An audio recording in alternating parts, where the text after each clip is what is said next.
दोस्तों भोजपुरी के trending star Khesari Lal Yadav ji का एक नया गाना का कंफर्म रिलीज डेट आ गया है, जिस गाने का नाम है नागिन। तो इसी गाने के बारे में मैं आप सभी को पूरी जानकारी देने वाला हूं, तो वीडियो को पूरा देखिएगा। और अगर आप सभी लोग हमारी यूट्यूब चैनल पर पहली बार आए हैं तो वीडियो को लाइक करके चैनल को सब्सक्राइब जरूर कर दीजिएगा।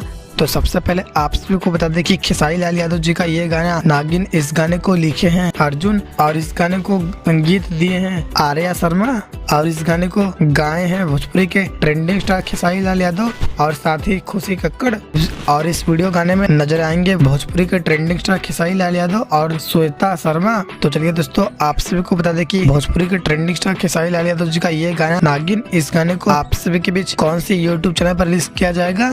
तो दोस्तों खेसारी लाल यादव जी का ये गाना नागिन, इस गाने को आप सभी के बीच यूट्यूब चैनल पर रिलीज किया जाएगा 23 मार्च को। जी हाँ दोस्तों, 23 मार्च को सुबह के 7 बजे सारेगामा हम भोजपुरी की यूट्यूब चैनल पर। तो दोस्तों आप सभी लोग खेसारी लाल यादव जी के इस गाने को एक बार जरूर सुनेगा, काफी कमाल का ये गाना होने वाला है। और दोस्तों वीडियो पसंद आया तो वीडियो को लाइक कीजिए, चैनल को सब्सक्राइब कीजिए। फिर मिलते हैं आपसे एक और नए वीडियो के साथ, तब तक के लिए बाय।